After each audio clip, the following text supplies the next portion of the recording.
we're gonna remove any trace. Whoever had a hand in what happened to Edward will pay! Iba ang kabang nararamdaman ni Caroline habang nasa venue siya na hindi niya mahagilap si Edward na naibsan ng takot niya nang dumating si Bingo. Nang nagsigawan ang mga staff ng hotel at nabanggit nilang patay na ang groom ay mas kinabahan ng dalaga kaya sinaad ni Bingo na siya na lang ang titingin sa patay na sinasabi nila. Agad namang sumunod ang dalaga sa kanya na hindi alam ni Bingo. Halos hindi makagalaw ang binata nang makitang si Edward ang tinutukoy nila na nakahandusay sa sahig na puno ng dugo.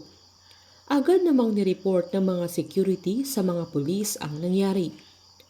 Natulala naman si Caroline nang makita niya ang bangkay ng binata na hindi niya lubos maisip na mangyayari ang bagay na yun na halos hindi sila makapagsalita ni Bingo habang pinagmamasdan nila ang bangkay ni Edward na bumalik sa alaala ni Caroline ang pagkamatay ng mama niya dahil sa nakita niyang duguan na katawan ni Edward. Awang-awa naman si Bingo sa itsura ng dalaga kaya hinawakan niya ang mga kamay ni Caroline na sinubukan niyang iharang ang katawan niya para hindi makita ng dalaga ang bangkay ni Edward. Sabay niyaya niyang umuwi na sila pero nakatunganga pa rin ang dalaga kaya pinag-inhale at exhale niya ito hanggang nahimasmasan ang dalaga at giniit niyang uuwi na sila na ihahatid niya ito pero sinaad ni Caroline na sasakay siya sa sasakyan niya sabay umalis na ito habang pinabalik na din ng mga security ang mga empleyado ng lugar habang hinihintay nila ang mga pulis. Sa pag-uwi naman ni Bingo ay agad siyang pinuntahan ni Snoop dahil nasira na naman yung motor niya na kinwento niyang nakita nila si Edward doon pero nakahandusay na at duguan ang binata pero hindi nila nakita si Charleston. Nang nakarating na ang binata sa bahay nila ay agad siyang nag-text kay Caroline kung kumusta na siya pero nasa CR ang dalaga kung saan nagkaka-anxiety attack na naman dahil nakita niya mismo ang dugoang bangkay ni Edward na ang tingin niya sa tubig mula sa faucet ng lababo niya ay dugo ang lumalabas. Habang nasa kwarto naman si Bettina ay pinuntahan siya ni Cindy na balisa at umiiyak at pinaalam niyang patay na si Edward. Nang makausap naman ni Stephen ang mga nag-imbestiga ay giniit nilang may foul play sa pagkamatay ng binata na sadyang may pumatay sa kanya. Sa pagpunta naman nila Wilson at Caroline sa lamay ni Edward ay nanindigan ang mama ng binata na magbabayad ang taong pumatay sa kanyang anak na hindi naman makapagsalita si Caroline sa mga sandaling yan.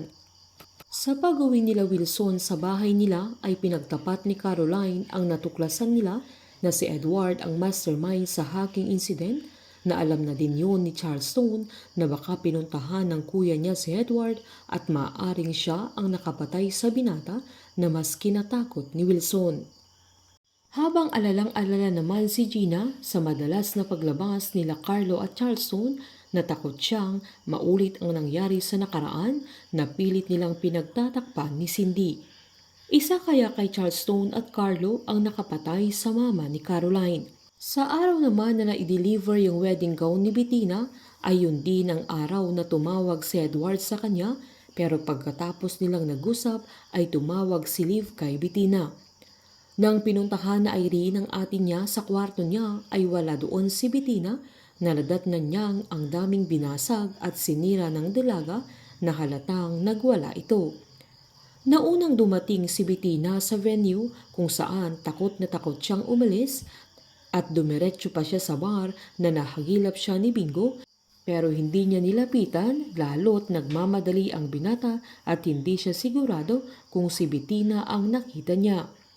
Aaminin ni Bettina kay Irene na siya ang nakapatay kay Edward na hindi niya sinasadya kaya tutulungan siya ni Irene na itago ang krimeng nagawa ng ate niya at aalisin nila lahat ng bagay na pwedeng magturo kay Bettina na siya ang nakapatay kay Edward.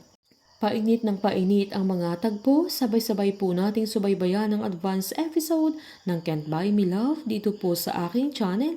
Patuloy lamang pong manood at mag-subscribe para ma-update po kayo sa mga susunod na episode. Marami pong salamat.